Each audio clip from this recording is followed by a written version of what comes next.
Isang gabi, mahimbing na natutulog si Haring Fernando nang bigla siyang nanaginip ng masama.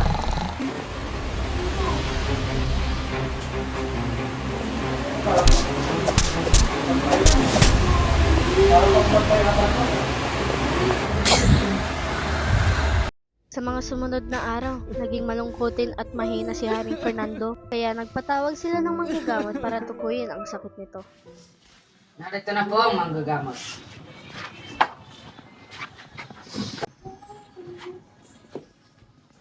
Huwag kayong mag-alala, mahal na Reyna. May mabisang gamot na makapagpapagaling sa hari. Kailangan niya lang madinig ang awit ng ibang Adarna.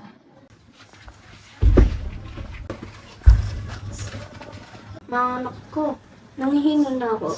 Maaari niyo bang hulihin ang ibong Adarna para sa akin? Agad naman itong sinunod ni Don Pedro. Naglakbay si Don Pedro papuntang bundok Tabor. Ay, nakakapagod naman. Ito na ba, Pedro's Platas?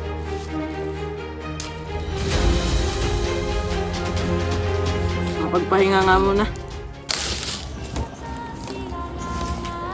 Sa kapagudan at sa awit ng ibong Adarna nakatulog si Don Pedro. Sa kasamaang palad, si Don Pedro na mahimbing na nagtutulog ay napatakan ng ibong Adarna at naging batong buhay. Sa hindi pagbalik ni Don Pedro, nagkagulo sa buong Brabanya.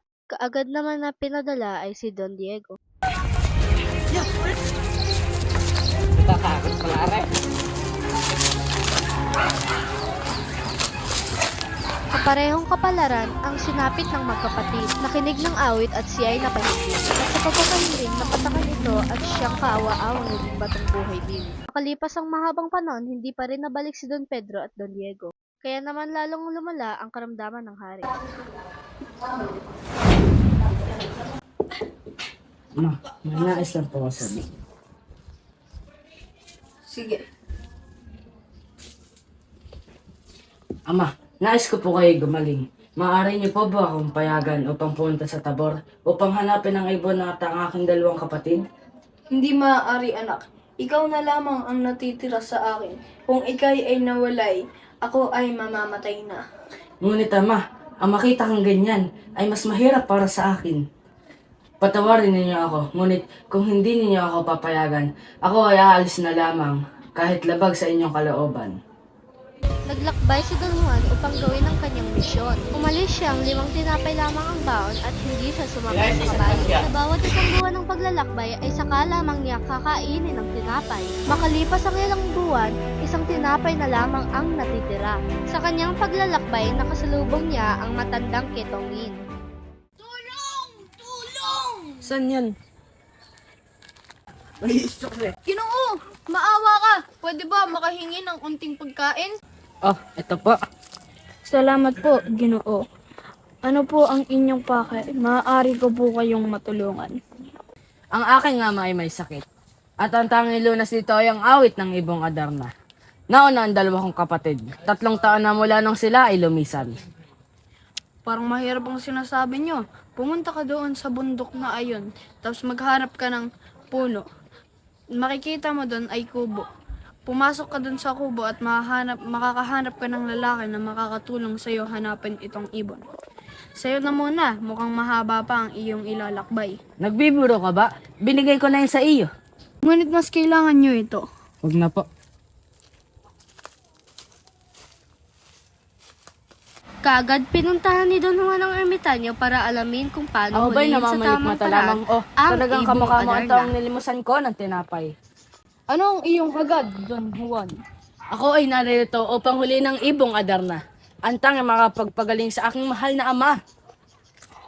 Sigurado ka ba dyan sa iyong ilalakbay?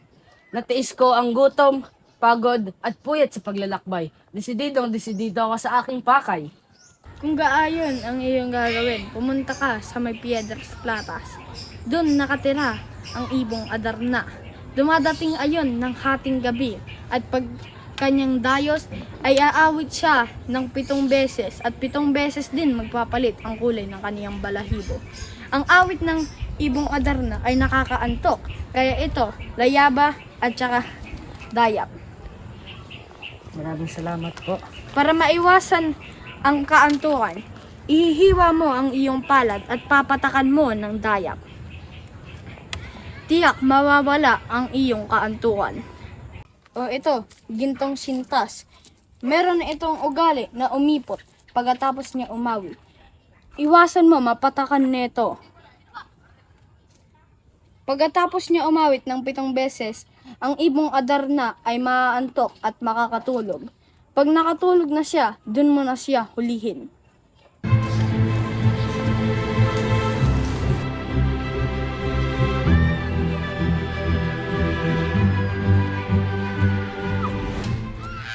Galing, Don Juan. Maaari mo ba kung iyong palayok na iyon? Magmadali ka at punuin mo iyan ng tubig. At buhusan mo ang 2 bato at mawawala ang pagiging bato ng 2 mong kapatid. Ginawa ito ni Don Juan at naging tao muli sina Don Pedro at Don Diego. At pagkatapos noon ay kaagad silang umuwi ng magkakasama. Habang naglalakad ang magkakapatid sa kagubatan ay may naisip na masamang plano si Don Pedro. Maging maganda lang na ating kapatid. Patayin na lang kaya natin siya.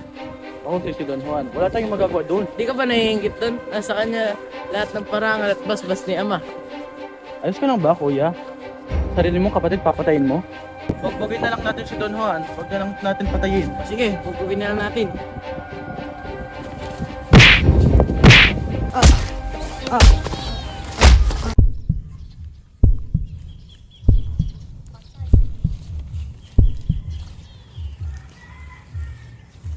Maraming salamat po. Walang anuman, Don Juan.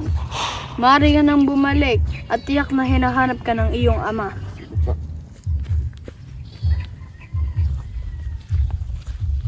Noong dumating si Don Diego at Don Pedro, inilagay nilang ibon sa tabi ng kanilang ama.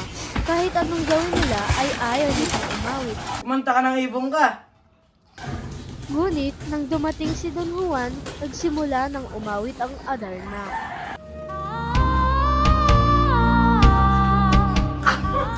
Anong ginawa niyo sa inyong kapatid? Kayong dalawa ay nagtaksil. Ama, mahabag ka po. Anak niyo rin po sila. Patawarin niyo na po sila. Hahabagan ko kayo basta bantayin niyo ang ibon.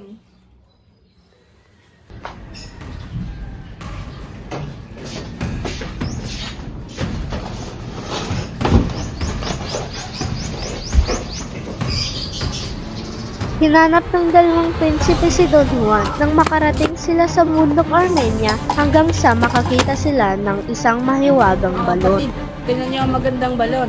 Tingnan natin ang loob.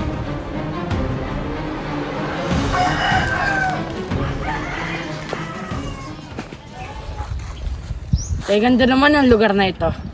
Sa ilalim ng balon, nakita ni Don Juan ang isang magandang kaharian kung saan nakatira sina Prinsesa Juana at Prinsesa Leonora. Okay, gandang prinsesa. Andito ako para iligtas ka. Kay lakas ng loob mo, Don Juan. Ngunit may isang higante na nagbabantay sa akin. Kailangan mo tong patayin upang ako'y maligtas.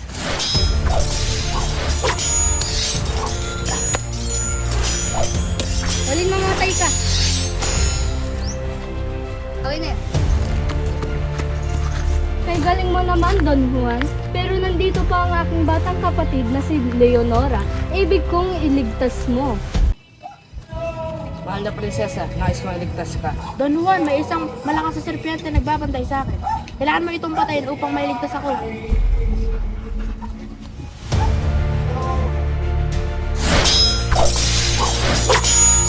Kasi mamatay ka!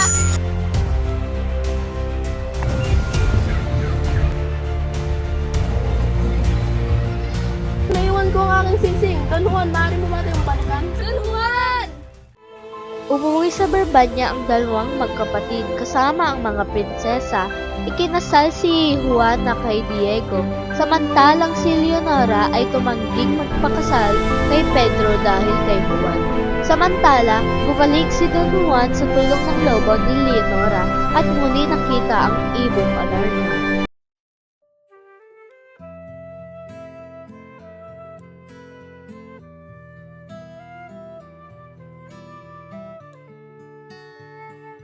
Ah! Ah! Ah! Haring Fernando, ako ang nauna kay Don Juan. Ako ang tunay na mahal. Kung sino ang nauna ay ikakasal kay Don Juan. Ngunit ama, si Doña Maria Blanca ang aking mahal. Kung yan ang iyong pasya, si Doña Leonora ay ikakasal ka lang kay Don Pedro. At si Doña Maria Blanca ay ikakasal kay Don Juan. Sa huli, ikinasal sina Don Juan at Doña Maria Blanca. Sila ang namuna sa Reino de los Cristales habang sina Don Pedro at Prinsesa Leonora naman ang namuna sa Berbanya.